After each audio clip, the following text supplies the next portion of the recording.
A quiet day at a cafe erupts in tension when a racist woman targets a black man in uniform, ridiculing him with cruel words.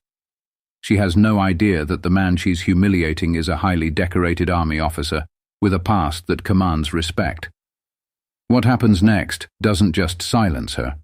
It leaves the entire room in awe and changes everything. It was a calm Saturday afternoon, and the neighborhood cafe buzzed with life. The scent of freshly brewed coffee mingled with the aroma of pastries as customers chatted and sipped their drinks. A light drizzle tapped against the large glass windows, adding a cozy ambiance to the small cafe. Among the patrons was Major Marcus Taylor, a tall and proud black man with a deep, commanding voice. He was dressed in his military uniform, adorned with medals that gleamed under the soft cafe lighting. Marcus was in town for a few days to visit family before heading back to his base. Despite the solemnity of his uniform, his warm smile and gentle demeanor made him approachable. Marcus stood in line, scanning the menu, when the sound of laughter caught his attention. At a table near the counter, a middle-aged woman with perfectly styled blonde hair and an expensive designer coat sat with her friends. Her laughter was loud and biting, carrying an air of entitlement. The way she glanced at Marcus sent a chill through the room. As Marcus stepped forward to order, the woman's voice pierced through the cafe. "Isn't it a bit much to wear that outfit to a coffee shop?" she said, her words loud enough for everyone to hear. Her friends chuckled nervously, unsure how to respond. Marcus glanced her way, his calm expression unchanged. "Good afternoon," he said, his tone polite yet firm. He turned back to the barista, dismissing her comment. But the woman wasn't finished. "I mean, really? Isn't that just for show?" she continued, her voice dripping with condescension. "It's not like he's actually done anything significant." The cafe fell silent. All eyes turned to Marcus and the woman. The barista froze mid-order, unsure how to proceed. Marcus, however, remained composed. He took a deep breath, refusing to let the woman's words provoke him. "Ma'am," Marcus said, turning to face her, "is there something you'd like to discuss?" The woman smirked, her confidence bolstered by the attention. "Oh no. I was just making an observation. You don't look like the kind of person who'd be in the military, let alone someone deserving of those medals." A murmur rippled through the cafe. Some patrons shifted uncomfortably in their seats, while others glared at the woman in disapproval. Marcus, however, didn't flinch. "I appreciate your concern," he said, his voice steady. "But I can assure you, these medals weren't handed out lightly." The woman scoffed, her smirk widening. "Oh, please. They probably just hand those out to fill some diversity quota. Isn't that how it works these days?" Gasps echoed around the room. A young couple near the door exchanged horrified looks, while an older gentleman shook his head in disbelief. The barista opened her mouth to intervene but hesitated, unsure how to handle the escalating tension.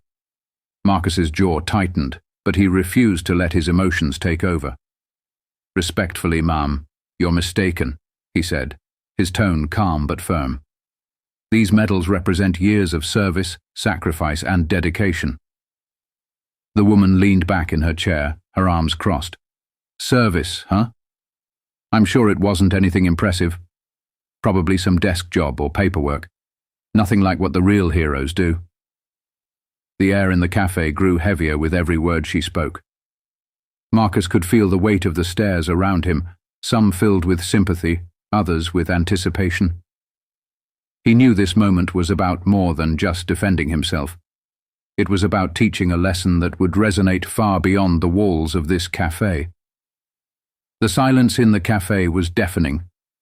All eyes remained fixed on Marcus and the woman, whose smug expression seemed to taunt him further. The barista, a young woman with wide eyes, hesitated, unsure if she should intervene or let the situation unfold. Marcus straightened his posture, his medals glinting under the cafe's soft lights. His calm demeanor didn't waver. Instead of snapping back or raising his voice, he stepped forward, closing the gap between himself and the woman. His movements were deliberate, his presence commanding. "Ma'am," Marcus began, his voice steady but firm. "I don't know your story, and I won't pretend to, but let me share a little of mine." The woman rolled her eyes, her smirk faltering slightly. Marcus continued, addressing not just her, but the entire café. "I've served this country for over 2 decades. I've been stationed in conflict zones, risking my life to protect freedoms that allow us all to live and speak as we wish. I've led teams through dangerous missions, made decisions that weighed heavy on my soul, and watched comrades make the ultimate sacrifice." The crowd listened intently, the weight of his words sinking in. Even the barista leaned forward, her fingers hovering over the register as if frozen in time. Marcus's voice softened, carrying a note of vulnerability. "These medals," he gestured to the decorations on his chest, "aren't symbols of glory. They're reminders of the lives we've saved, the lives we've lost, and the responsibilities we carry every day. They're not about me. They're about something much greater." The woman shifted in her seat, her confidence visibly shaken. She opened her mouth to respond, but found herself at a loss for words. "I wear this uniform," Marcus continued, "because it represents duty, honor, and the sacrifices of countless men and women who came before me. It's not for show. It's a promise to uphold the values this country stands for, even in moments like this." A wave of applause rippled through the café. It started with a young man seated by the window and quickly spread, filling the room with a chorus of clapping hands. The patrons, who had initially been mere spectators, now stood in solidarity with Marcus, their admiration palpable. The woman's face flushed. Her once smug expression was replaced with discomfort and unease. She shifted in her chair, avoiding Marcus's steady gaze. But Marcus wasn't done. He leaned in slightly, his tone softening. "Ma'am, I don't hold any ill will toward you. I've faced challenges far greater than this, and I've learned that anger only fuels division. My hope is that we can all leave this moment better than we entered it." The woman's lips parted as if to speak, but no words came. Instead, she looked down, her cheeks burning with embarrassment. The silence that followed was heavy, but it carried a sense of resolution. The barista finally stepped forward, breaking the tension. "Sir, it's an honor to serve you. Your coffee is on the house," she said, her voice trembling with emotion. Marcus nodded appreciatively, a small smile gracing his lips. "Thank you," he replied. He turned to the patrons, who were still clapping and murmuring their support. "Thank you all." As Marcus took his coffee and found a seat near the window, the atmosphere in the café shifted. Conversations resumed, but they carried a new tone, one of respect, admiration, and reflection. The woman and her friends quietly gathered their belongings and slipped out the door, their earlier arrogance replaced with silence. As Marcus settled into his seat by the window, the café's chatter began to rebuild, but the energy was different. It wasn't just the usual hum of coffee orders and casual conversations. It was a ripple of acknowledgement, a collective pause to reflect on what had just unfolded. Marcus took a quiet sip of his coffee, letting the warmth steady him. Though his calm exterior hadn't faltered, he felt the weight of the interaction settle on his shoulders. A young man, probably in his late 20s, hesitantly approached Marcus's table. He wore a hoodie and jeans, and his hands fidgeted nervously. "Excuse me, sir," he said softly. "I just wanted to thank you." Marcus looked up, offering a kind smile. "For what, son?" "For everything," the young man said, his voice steadying as he continued. "For your service, of course, but also for how you handled that situation. I don't think I could have stayed as calm as you did." Marcus gestured for the man to sit down. "It's not always easy," he admitted, "but anger rarely leads to understanding. Sometimes the best way to confront ignorance is to show strength through patience." The young man nodded, taking a seat. I'm Ethan, by the way. My dad served in the Navy. He passed a few years ago, but seeing you today reminded me of him. Marcus's expression softened. I'm sorry for your loss. Your father must have been an honorable man. Ethan smiled wistfully. He was, and he taught me to stand up for what's right. Watching you today, it's like seeing his lessons in action. As they talked, a few more patrons came by to express their gratitude and admiration. Each interaction felt like a small balm against the sting of the earlier confrontation. Marcus listened patiently, offering words of encouragement and humility in return. Just as the cafe began to feel settled again, the door chimed and Marcus glanced up. To his surprise, the woman from earlier re-entered. Her demeanor was different now. Her shoulders slumped slightly, and her gaze was downcast. She held her purse tightly, as if it were a shield against the weight of her embarrassment. She approached Marcus's table slowly, her steps hesitant. The patrons nearby watched quietly, their curiosity palpable. When she stopped a few feet away, she took a deep breath and looked Marcus in the eye. I wanted to apologize, she said, her voice barely above a whisper. I didn't mean to. I shouldn't have said what I said. Marcus set down his coffee, his expression neutral but open. What made you change your mind? He asked gently. The woman hesitated, glancing around as if searching for the right words. When I left, I couldn't stop thinking about what you said, about your service, about what those medals mean. I realized I acted out of ignorance and I'm sorry. Her voice cracked on the last word, and Marcus could see the vulnerability in her eyes. He gestured to the empty chair across from him. Please sit down. She hesitated but eventually complied, sitting stiffly across from him. Marcus leaned forward slightly, his tone kind but firm. Ignorance isn't permanent, he said. It's what you do after recognizing it that matters. The woman nodded, her hands twisting nervously in her lap. I've never met someone like you before. I guess I just assumed things, and that was wrong. I'm trying to understand now. Marcus's smile was small but genuine. Understanding starts with listening, he said, and you've taken the first step by coming back. The two spoke for a while, their conversation drawing the attention of those around them. It was a quiet yet powerful moment, a reminder that even in the face of prejudice, dialogue could pave the way for change. As their conversation progressed, the once tense air in the cafe shifted further. Patrons who had initially bristled at the woman's earlier remarks now watched in quiet awe as she engaged with Marcus. The sincerity in her voice and Marcus's unwavering patience painted a picture of transformation. I don't know how to make up for what I said, the woman admitted, her eyes moist with unshed tears. But I want to try. You start by treating people with the respect they deserve, Marcus said simply. Not because of what they've done or what they look like, but because it's the right thing to do. The woman nodded, her gaze steady. I understand that now. I really do. A nearby couple, who had been watching intently, suddenly stood and approached the table. Excuse us, the man said, his voice warm but firm. We just wanted to say how much we admire your strength, sir. It's not easy to stay calm in situations like that. Marcus smiled, nodding at them. Thank you, he replied.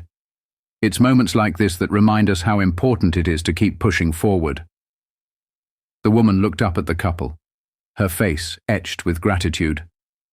I want to do better, she said softly.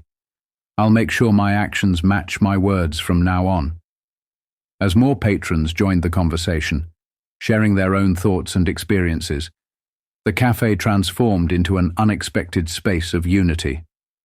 Stories of resilience and growth flowed freely, and Marcus found himself both humbled and inspired by the willingness of strangers to connect. Ethan, the young man from earlier, stood and addressed the group. We can't let moments like this just pass us by, he said. It's not enough to be bystanders. We need to be active participants in making things better. His words were met with nods and murmurs of agreement. Even the café staff, who had initially watched from a distance, began to engage. One barista spoke up, her voice tinged with emotion. "Thank you for your service, sir," she said to Marcus. "And thank you for showing us all what it means to lead with grace." Before leaving, the woman turned to Marcus one last time. "I'm going to donate to a veterans organization in your honor," she said. "It's the least I can do to show that I'm serious about changing." Marcus's smile widened. "That's a good start," he said. "But remember, real change happens in the small everyday choices we make. Keep choosing kindness." The woman nodded, a faint smile breaking through her emotional expression. "Thank you," she said, her voice steady, "for everything." As she walked out of the cafe, the patrons erupted into applause, a collective acknowledgement of the powerful moment they had just witnessed. Marcus, ever humble, simply nodded in appreciation before returning to his coffee. As the cafe settled back into its usual rhythm, Marcus remained seated, sipping his now lukewarm coffee.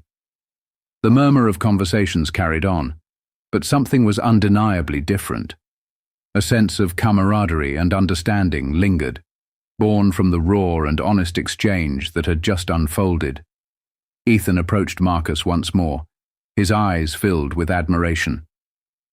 "Sir," he began, hesitating for a moment, "you taught us all something invaluable today. I'll never forget this."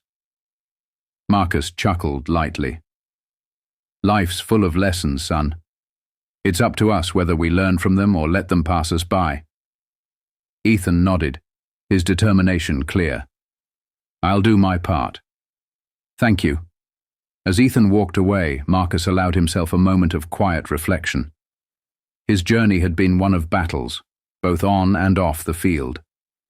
But moments like these reminded him why he continued to fight. Not with weapons, but with patience, resilience, and compassion. The events of that day didn't end at the cafe doors.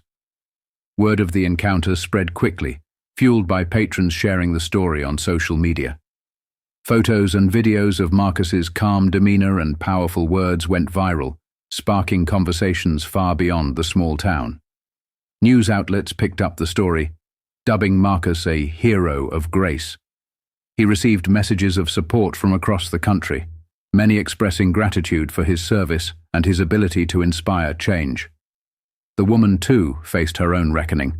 She issued a heartfelt public apology, vowing to confront her biases and work toward understanding. True to her word, she began volunteering with local veterans organizations and participating in community dialogues about race and respect. Months later, Marcus was invited to speak at a community event. Standing before a packed auditorium, he looked out at the sea of faces, diverse, eager, and united. "Prejudice is a heavy chain," he began, his voice steady and resolute. "It weighs us down and keeps us from seeing each other for who we truly are. But chains can be broken. It starts with a conversation, a moment of empathy, and the courage to look beyond our own fears." The audience erupted in applause, but Marcus simply nodded, humbled by the impact of his words. As he left the stage, he knew that his legacy wouldn't be defined by his rank or his medals, but by the lives he touched and the change he inspired.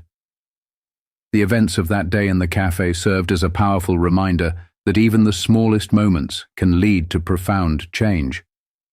Marcus's unwavering grace in the face of prejudice not only transformed a single woman's perspective, but also ignited a broader movement of understanding and respect. And for Marcus, it was another chapter in a life dedicated to breaking barriers and building bridges, one conversation at a time.